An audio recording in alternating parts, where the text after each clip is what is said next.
Podcast Network Asia.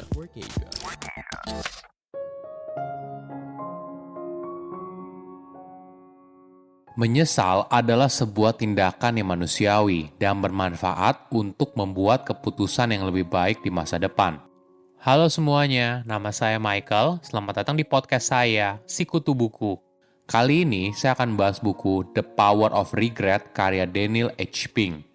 Sebelum kita mulai, buat kalian yang mau support podcast ini agar terus berkarya, caranya gampang banget. Kalian cukup klik follow. Dukungan kalian membantu banget supaya kita bisa rutin posting dan bersama-sama belajar di podcast ini. Buku ini membahas kekuatan dari sebuah penyesalan. Bagaimana dengan melihat ke belakang justru bisa membantu kita untuk maju. Setiap orang pasti punya penyesalan. Ini merupakan sesuatu yang universal dan bagian yang sehat dari menjadi manusia. Ketika kita memahami bagaimana sebuah penyesalan bekerja, maka hal ini akan membantu kita untuk membuat keputusan yang lebih baik, bekerja lebih baik, dan akhirnya membawa makna yang lebih besar dalam hidup. Ketika ditanya, apakah kamu punya penyesalan dalam hidup? Mungkin selama ini banyak orang mengaku kalau hidupnya no regret. Namun no regret tidak selamanya baik. Misalnya gini, riset membuktikan seseorang yang menyesali sesuatu yang tidak dikerjakan di masa lalu, maka orang tersebut bisa membuat keputusan yang lebih baik di masa depan. Saya merangkumnya menjadi 3 hal penting dari buku ini. Pertama, perspektif lain soal penyesalan. Apakah kamu punya sesuatu yang kamu sesali? Mungkin saja kamu tidak belajar dengan rajin ketika sekolah, tidak mengejar mimpi kamu sebagai musisi, atau tidak berani berkenalan dengan lawan jenis yang menarik. Apapun itu, kita selalu didorong untuk menjalani hidup tanpa penyesalan. Penyesalan itu langsung diberikan sebagai label yang buruk dan hal ini akan membuat hidup kita menderita. Kita pasti juga sering dengar kalau jangan terpaku pada masa lalu, fokus pada masa depan. Menyesal itu sama seperti kita selalu melihat ke belakang, sebuah racun untuk hidup bahagia. Pemikiran ini tentu saja masuk akal dan terlihat benar.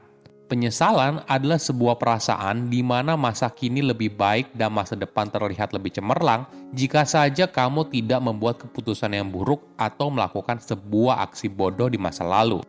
Namun sebenarnya tidak juga. Emosi negatif penting bagi kita dan membantu untuk bertahan hidup. Mungkin ibaratnya penyesalan itu sama seperti rasa sakit. Rasa sakit adalah sinyal dari tubuh ketika ada yang salah. Sinyal ini membantu kita untuk terus merasa aman.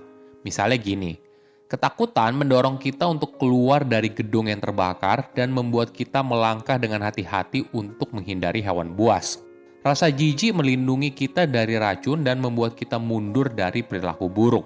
Kemarahan mengingatkan kita akan ancaman dan provokasi dari orang lain dan mempertajam perasaan kita tentang benar dan salah.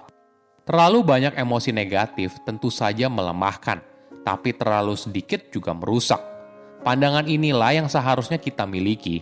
Kita tidak lagi melihat penyesalan sebagai sesuatu yang harus dihilangkan 100%. Tapi ini merupakan sebuah emosi yang penting bagi pertumbuhan kita secara pribadi. Ada sebuah penelitian yang memeriksa ekspresi wajah para atlet peraih medali Olimpiade setelah perlombaan selesai. Atlet yang meraih medali perunggu memiliki skor rata-rata 7,1 dari skala kebahagiaan 1-10. Sedangkan atlet yang meraih medali perak memiliki skor rata-rata 4,8. Kenapa? Peneliti menyimpulkan peraih medali perunggu merasa lega karena setidaknya mereka tidak berada di posisi keempat. Sedangkan peraih medali perak justru menyesal karena mereka tidak mendapatkan emas. Fenomena ini tidak hanya terjadi pada atlet. Ilmuwan junior yang baru saja melewatkan kesempatan untuk mendapatkan hibah bergengsi, di kemudian hari karir mereka mengungguli rekan-rekan yang telah memenangkan hibah dengan selisih tipis. Kejadian hampir gagal mendorong penyesalan, yang pada akhirnya mendorong refleksi diri untuk mengubah strategi dan meningkatkan kinerja. Kedua, 4 tipe penyesalan. Menyesal adalah sebuah kondisi yang manusiawi. Penulis melakukan sebuah riset yang menarik. Dia mengumpulkan 16.000 penyesalan berbagai orang dari 105 negara. Tidak hanya itu, Penulis juga mewawancarai lebih dari 4.500 orang soal penyesalan yang mereka alami. Dari situ, dia akhirnya bisa mengkategorikan 4 tipe penyesalan. Pertama, foundational regrets. Ini adalah tipe penyesalan yang bertumpuk-tumpuk. Akhirnya, hal ini membuat kita berada pada situasi yang buruk di masa depan. Misalnya saja kita tidak berolahraga atau menjaga tubuh dengan baik, tidak menabung atau tidak belajar yang rajin ketika sekolah. Apa pelajaran yang bisa dipetik? Coba pikir lebih jauh.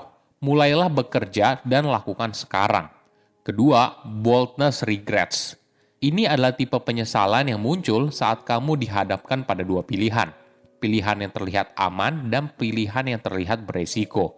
Di momen itu, kamu membuat pilihan yang aman.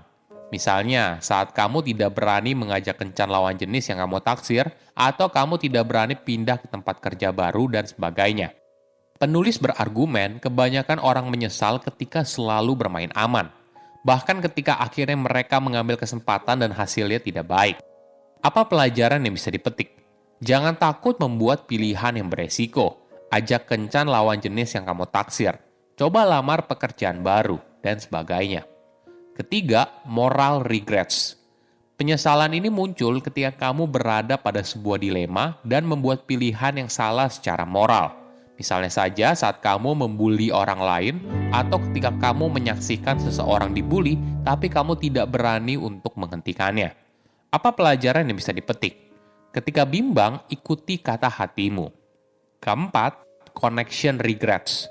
Penyesalan ini muncul ketika kamu mengabaikan orang yang penting bagi hidupmu dan mereka yang membuat hidupmu bermakna.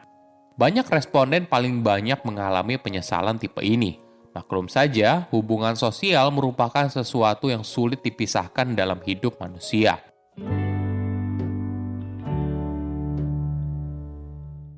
Ketiga, mengubah penyesalan jadi produktif.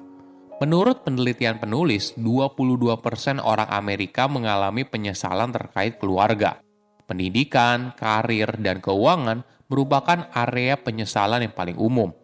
Bagaimana caranya agar kita bisa membuat penyesalan menjadi sesuatu yang produktif?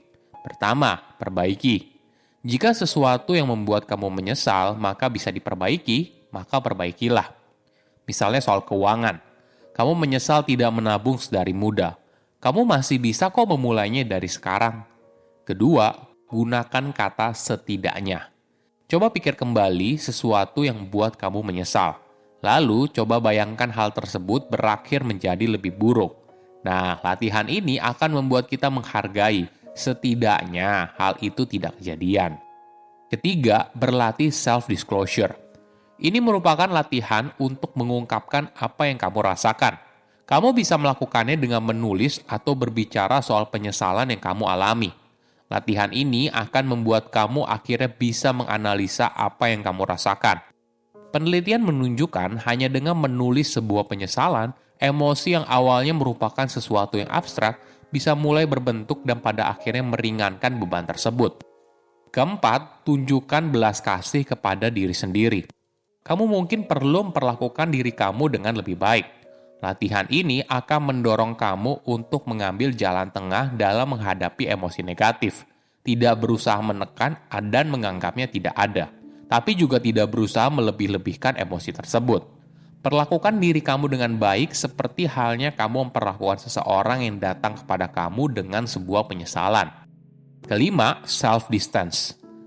Latihan ini berusaha untuk memberikan jarak antara kamu dan penyesalan. Pada akhirnya, kamu akan bisa memahami sebuah penyesalan dengan lebih baik dan membantu kamu membuat sebuah keputusan yang lebih baik di masa depan. Oke, apa kesimpulannya? Pertama, penyesalan tidak selamanya buruk.